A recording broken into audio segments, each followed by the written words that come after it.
Hey, good morning everyone. Trackman 44 here.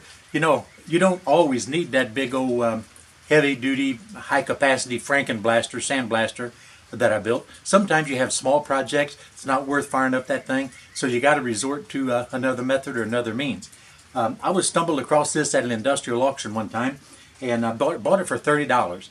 It had a bad gasket up here on the top. It's an O-ring gasket about, I think 3 inches in diameter. And I called this manufacturer Cyclone, and they wanted something silly like $33 for this little O-ring because it was like 3/8 inch diameter and then about a 3-inch circle or so. So I wasn't going to pay that, because that's pretty much what I paid for the sandblaster. Everything else was all intact, But I went ahead and took like from J.C. Whitney, you can buy doors gasket material to re-foam around your car doors on your old cars and trucks and stuff. Well, I happen to have a strip of that there, and so I farmed it into a circle, the right radius or the right circumference to go around this plug, and I super glued it together and then held it in place till the super glue set, and then I went ahead and used that. So it's been working fine for me ever since.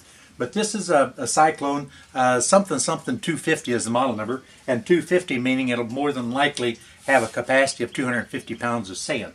And it's a typical pressure pot sandblaster. It's not a siphon tube. The pressure pots seem to work a lot better than the siphon tubes because the siphon tube requires that negative pressure created in the air blowing across the orifice to create the vacuum to pick the sand up out of the tank and bring it to you. Whereas this here operates off the pressure that's put inside the tank, and then because at that point everything is pressurized in the tank. So when the pressure goes in the tank and you open up the ball valve at the bottom, you will meter out the amount of sand that you need for your nozzle to do the work.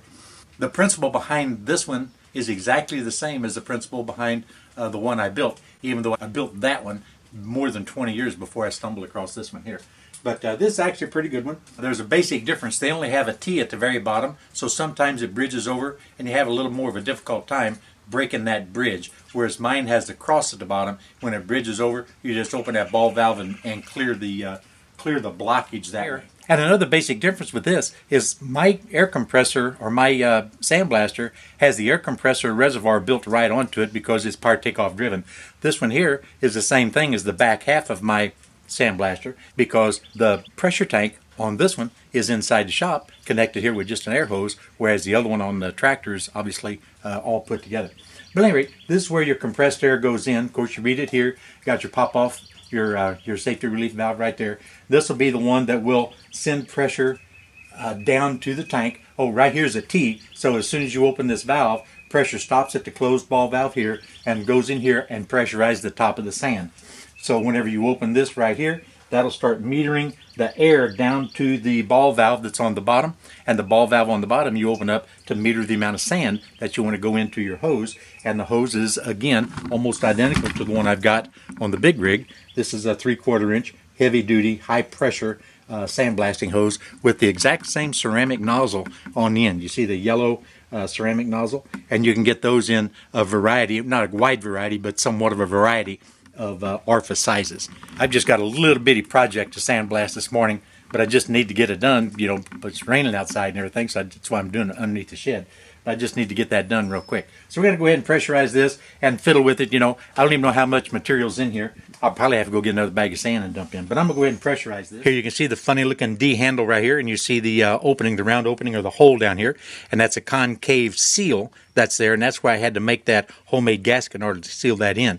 I've got this little piece of metal here just to hold this up because whenever it has no pressure in it, that'll fall down and debris can go in, birds, wasp nest, whatever, can get in there. So I keep it covered, but also keep that metal to keep pressure on that gasket to hold it in place. As soon as you put pressure on the tank, everything will expand, and it will just mash that gasket right up in and then hold the fill plug in place with the pressure inside the tank. There's a few pounds of material in there down here at the bottom, so I'm going to go ahead and try to get my small project done with that amount of material. So what we're going to do is go ahead and apply pressure.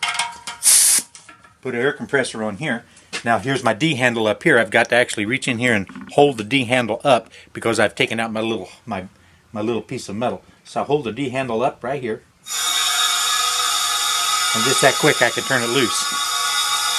So it's going to go ahead and fill up. It's going to match the pressure that's in my air compressor tank.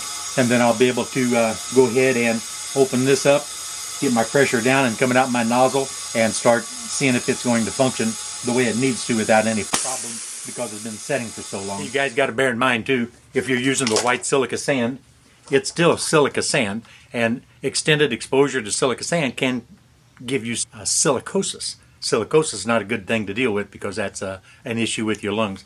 So on small projects like this, where I don't want to put on the air-cooled Clemco hood, I just go ahead and use a real high-quality mask that's rated for asbestos dust. That's the quality of mask that I use in this situation. This is not going to take all that long, just a few minutes here and there, and I'm going to get these 4 little wheels sandblasted. But I just thought I'd better put that bug in your ear. And I'm not going to be able to film because I don't want that dust, that sand dust, to get in and lock up the telescope and stuff on my camera like I had a problem with last year with a different one. So I don't want to cause that. So I might try, but I don't think I'm going to get to it.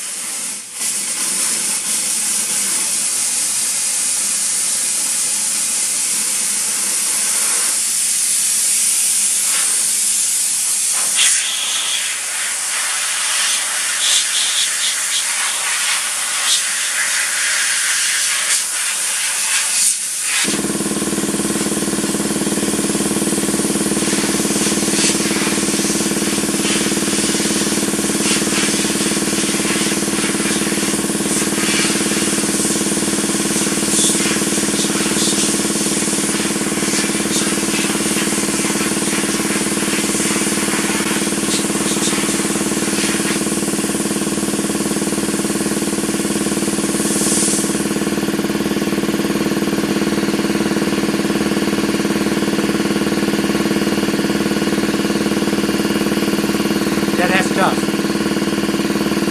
Not the optimum conditions, but sure did a good job though.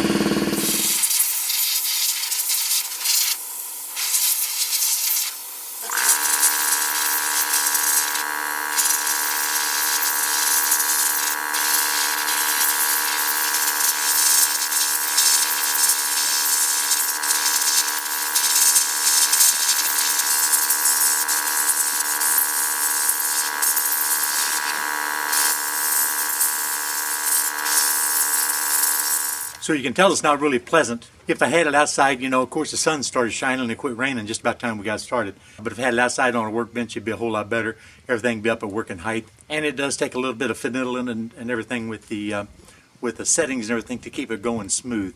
But, you know, it ended out okay. Not a big deal. Probably used about 15 pounds of sand, you know, not a big deal. So you know what? We're going to go in there and go back to work on these wheels. And you're going to see those wheels pop up in an upcoming project, I guarantee you. So if that's the end of this one here, this is TractorMan 44, and I'm out of here, guys.